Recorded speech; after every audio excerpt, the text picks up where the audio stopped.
Space isn't the most terrifying part of Prey. It's the silence before you understand what's happening. The moment a perfectly ordinary morning, a gleaming apartment, golden city light, a promising career suddenly stops making sense. The moment you reach for something solid and find nothing there. When I first played Prey, something hit me almost immediately. Morgan Yu's story isn't just a sci-fi thriller set in a space station. It's a psychological reckoning.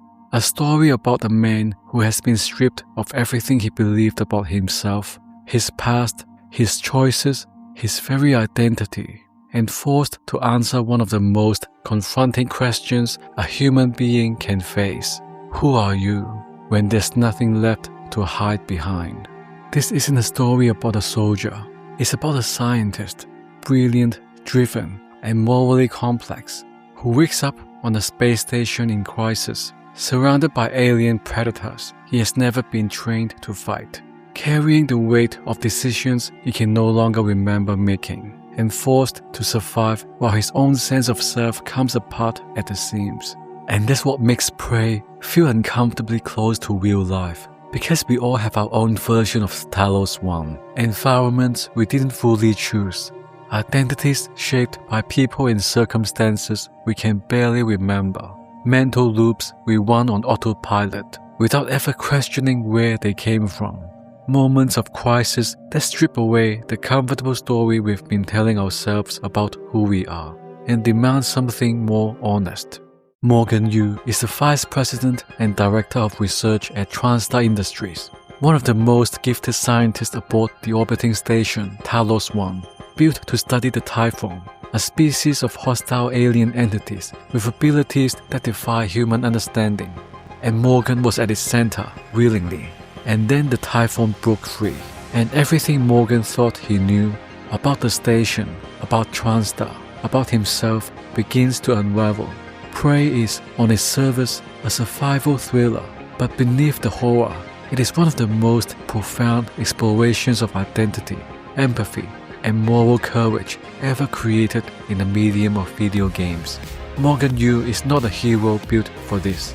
He is a man who must decide in real time under impossible pressure, with no script and no safety net, what kind of person he actually wants to be. The Typhon do not care about his credentials. They do not respond to reputation. They respond only to the choices he makes in the moment.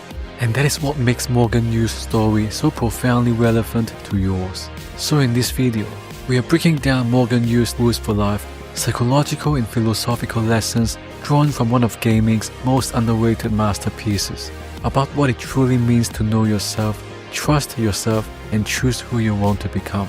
If these deep dives into the psychology and philosophy of iconic video game heroes resonate with you, smash that like button, subscribe and join this community of inspiring gamers. Let's step into the silence of Talos I, and into the mind of a man who didn't just survive the darkness, he learned from it. Rule number 1. Shatter your illusions. Reality only begins when you see clearly. The opening of Prey is one of the most quietly devastating sequences in gaming history. Morgan Yu wakes up in a sleek, modern apartment. Outside his window, the skyline of a future city glitters in golden morning light. He is told he's brilliant. He is told today is his big day. He boards a helicopter to TranStar Industries headquarters, undergoes a series of psychological assessments, including the famous Rorschach test and the trolley problem. And then, without warning, the world collapses. A creature attacks, everything goes dark, and he wakes up again in the same apartment as if nothing happened, except this time the illusion fractures. The maintenance staff in the hallway are dead, the lab is empty, and when Morgan steps through the only exit available, a glass balcony door, and swings his wedge at it, the window shatters, not into open sky, but into the darkened scaffolding of a simulation chamber. He was never in the real apartment. He was never on Earth. He has been living inside a constructed reality aboard Talos I for months. His memories systematically erased each time a Neuromod was removed. The looking glass, the beautiful window that made him believe he knew where he was was always a screen, and it took one act of conscious disruption to break through it. This is a foundational truth of Morgan's story, not the aliens, not the weapons, not even the question of survival. It is the realization that the world he believed himself to inhabit was a carefully constructed illusion, and that his most important first step was simply seeing through it. Here is the question you must ask yourself. How much of what you believe about your life is actually real? Not the surface facts, your name, your job, your routines. Those exist, but the story underneath them, the narrative you carry about who you are, what you are capable of, what you deserve, and what is possible for you. How much of that was handed to you by other people, by circumstances, by years of repetition, rather than consciously chosen? Most of us live inside a version of Morgan's apartment. It is comfortable enough, the windows are pretty, and we never pick up the wrench. Psychologists call the stories we carry about ourselves our cognitive schemas, the deeply embedded beliefs that act as filters through which we interpret every new experience. They form in childhood, get reinforced through repetition, and eventually become so automatic that we stop noticing them at all. They tell us things like, I'm not creative, I'm not disciplined, I'm someone who gives up, I'm not the kind of person who succeeds at things like that. But these are not truths. They are looking glass projections. They are screens, not windows. The neuroscientist Dr. Joe Dispenza writes extensively about how most people live unconsciously. We run in the same emotional programs, making the same choices, and producing the same outcomes, day after day, without ever questioning the source code. Morgan's amnesia is Arkane Studios' brilliant metaphor for this. He's literally living on a loop, unable to see clearly, until the moment of conscious disruption. Your disruption does not need to be dramatic. It can begin with a single question, asked with genuine courage. Is what I believe about myself actually true, or is it a simulation I was placed inside before I was old enough to choose? Pick up the wrench, shatter the glass, see what is actually in front of you. Because the first step toward becoming who you are capable of being is the willingness to see clearly without flinching who you have been pretending to be. Rule number 2. Your identity is built by your choices, not your history. Morgan Yu was born to a family of exceptional achievers. His brother Alex, older by years and formidable by nature, rose to become the executive face of TranStar Industries. Morgan himself was drawn not to power but to understanding, earning a doctorate, pursuing research at the cutting edge of neuroscience, and eventually agreeing to serve as a primary test subject for TranStar's most ambitious Neuromod experiment. In theory, this makes him brilliant. In practice, as he discovers on Talos I, it makes him monstrous. The emails, audio logs, and mission reports scattered throughout the station tell a damning story. The previous Morgan Yu, the one whose memories have been erased, authorized experiments of breathtaking cruelty. Prisoners were used as test subjects. Ethical boundaries were crossed and then buried. Colleagues were manipulated. The previous Morgan, in his ambition and compliance with TranStar's agenda, had become someone capable of profound harm. And yet, that is not who Morgan is now. Because he has no memory of those choices, he is, in the most literal sense, a new person facing the same circumstances. And what the game asks, with quiet philosophical ferocity, is the essential question: who does he choose to become when the programming is gone? Throughout the game, players encounter surviving crew members who can be helped or abandoned. Neuromods can be installed that bend Morgan further toward alien cognition or kept human. The station can be saved or destroyed. Every one of these decisions is a life moral test, and the previous Morgan's record is irrelevant. This is one of the most liberating psychological lessons in all of gaming. Morgan Yu's story directly challenges one of the most crippling lies that people tell themselves, that who you have been determines who you must be. It does not. Neuroplasticity, the brain's scientifically confirmed ability to reorganize itself through new experiences, thoughts, and behaviors, means that your identity is not a fixed object. It is an ongoing process. Every day, the story of who you are is being revised. The only question is whether you are revising it consciously or allowing old patterns to do it for you. Psychologist Viktor Frankl, author of the book Man's Search for Meaning, writing from within the darkest circumstances imaginable, made precisely this point, that between stimulus and response there is always a space, and in that space lies the freedom to choose. Morgan's amnesia removes the stimulus of his past self's choices and throws him into pure response, and in doing so, makes visible what is always true but rarely felt, that you are not your history, you are your next choice. Many people spend enormous psychological energy defending a self-image that no longer serves them. They stay in careers they hate because leaving would mean admitting the identity they built around that career was wrong. They remain in patterns of behavior, procrastination, self-sabotage, obsessive behavior, emotional avoidance, because those patterns have become so embedded in the story of who they are that abandoning them feels like abandoning themselves. But Morgan Yu's greatest act of courage on Talos I is not fighting the Typhon. It is the quiet decision, made repeatedly through each encounter and each choice, to become someone different from the person the evidence suggests he was. What patterns of thought or behavior are you defending right now? Not because they serve you, but because they feel like you. And what would become possible if you chose to be someone different, not tomorrow, not after the conditions change, but in the very next decision you make. Your identity is not a prison. It is a living story. You are holding the pen. You can rewrite your story. Rule number 3. Master the art of adaptation. Survival belongs to the curious. One of the most immediately striking things about Morgan Yu as a protagonist is his absolute refusal to be defined by a single approach to any problem. Talos I is a space station that has been completely overrun by the Typhon, shape-shifting, psychically powerful alien entities that do not think or hunt the way any enemy Morgan has ever faced. Mimics disguise themselves as ordinary objects, a coffee mug, a clipboard, a chair. Telepaths bend human minds to their will.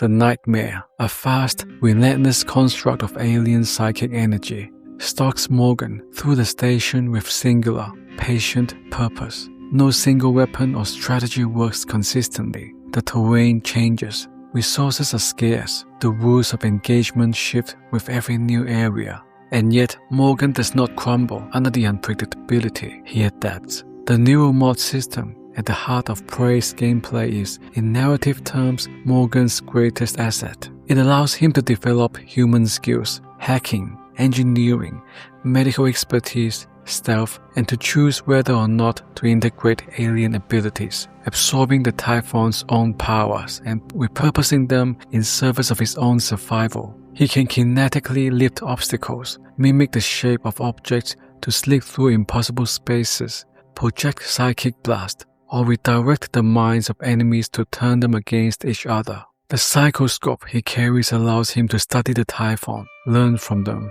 and incorporate their capabilities into his own repertoire. He does not simply fight what is alien in his world. He studies it, understands it, and assimilates what is useful. This is not recklessness. It is radical intellectual curiosity applied under pressure. The willingness to question inherited frameworks and integrate new information even when that information is uncomfortable, threatening, or deeply strange. Adaptation is the master skill of the 21st century, and it is one that most people systematically resist. The human brain is wired for what neuroscientists call cognitive closure, the desire for definitive answers and fixed structures. Uncertainty is neurologically uncomfortable. Change activates the same threat-detecting circuits as physical danger, and so most people, when their environment changes rapidly, do not adapt. They freeze. They cling to old strategies long after those strategies have stopped working. They dismiss new information that doesn't fit their existing mental models. Morgan Yu teaches us something different. He teaches us that your toolkit is not fixed, that the boundaries of what you are capable of are not what you tested yesterday, but what you are willing to learn today. The philosopher Nassim Nicholas Taleb wrote about what he called anti-fragility, systems that do not merely survive stress but grow stronger through it. Morgan's Neuromod-enhanced mind is the ultimate anti-fragile system. Each new threat, each unfamiliar enemy, each impossible obstacle encountered becomes data, becomes capability, becomes strength. In practical terms, this means treating every difficulty in your life not as a sign that you are failing, but as a curriculum you have not yet completed. The skill you need for your next level of growth is almost always hidden inside the problem you are most frustrated by. You do not need to have all the answers. You need to stay curious when it would be easier to surrender. You need to be willing to look at what is threatening and strange and ask, what does this have to teach me? What capability am I developing by being forced to confront this? The psychoscope is a beautiful metaphor for this mindset. It does not destroy what it encounters. It studies, classifies, and integrates. Your life's most valuable tool is not force of will alone. It is the same instrument, a curious, open, learning mind, pointed at everything that confounds you. Adapt, evolve, survive not by staying the same, but by becoming more. Rule number 4. Choose empathy. It is the only thing that makes you truly human. Buried within Prey's narrative architecture is a question that the game never stops asking. What is the difference between a human being and a monster? Transtar's answer was scientific. Empathy, the Typhon, Alex Yu argues, lack the capacity to relate to another creature's suffering. They consume, they replicate, they destroy, but they do not feel the weight of what they have taken. It is this absence that makes them alien, dangerous, and ultimately incomprehensible to human moral understanding. But Prey is far too philosophically sophisticated to leave it there. Because as Morgan moves through Talos I, reading the emails of the dead, listening to the audio logs of those who participated in the station's experiments, uncovering the truth of what Transtar did in the name of progress, he discovers something deeply uncomfortable. The humans of Talos I were not meaningfully more empathetic than the creatures they studied. Prisoners were used as experimental subjects. Colleagues were treated as data points. Alex Yu, for all his eloquence about human empathy, constructed a system of unconscionable exploitation in the service of discovery. The Typhon built something too, deep within the station. The organic structures known as coral, vast golden webs woven from the consciousness of the Typhon's victims, suggest that even these creatures of shadow and violence were capable of something the researchers never expected: creation, connection, perhaps something approaching experience. The dichotomy Arkane builds is profound. The beautiful and the terrible are inseparable in both species. And Morgan stands at the center of this tension, forced to choose what kind of entity will he be, one that uses people as means to an end, or one that stops in the middle of a crisis under lethal pressure with survival as the immediate priority, to ask what another being might need. The survivors of Talos I can be saved or abandoned. Their fates are consequential, and the texture of Morgan's humanity or his absence is written entirely in how he answers that question. Empathy is not simply being nice. It is not agreeableness or conflict avoidance or sentimental warmth. Empathy is the hard cognitive and emotional work of genuinely imagining another person's inner world, their fears, their pressures, their needs, their suffering, and letting that imagining change your behavior. But here is what Morgan Yu's story makes visually clear. A life without empathy is not simply a less kind life. It is a less conscious one. When we stop seeing other people as full human beings, with interior lives as complex as our own, we begin to treat them the way Transtar treated the Typhon, as resources to be processed, as obstacles to be managed, as data rather than souls. And we do the same thing to ourselves. The inner critic who tells you that you are never enough, never doing enough, never succeeding fast enough. That voice is the internalized absence of self-empathy. It treats you the way a bad executive treats a failing division, with cold impatience and zero curiosity about what you actually need. Practice empathy in both directions. Turn it outward, toward the people in your life who are struggling in ways you may not fully see, and turn it inward, toward the parts of yourself you have been neglecting, shaming, or overriding in your rush to achieve. Morgan Yu's finest moments on Talos I are not his most powerful. They are his most human, the moments he pauses in a station full of death to ask who else might still be alive and what they might need. Those moments are also yours, waiting to be inhabited.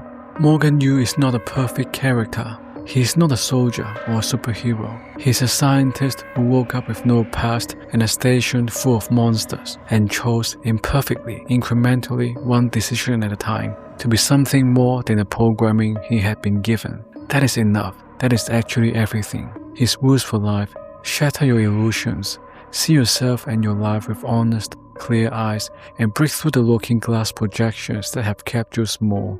Your identity is built by your choices. The past does not define you. The next decision does. Master the art of adaptation. Stay radically curious. Integrate what is new and challenging and become anti-fragile. Choose empathy.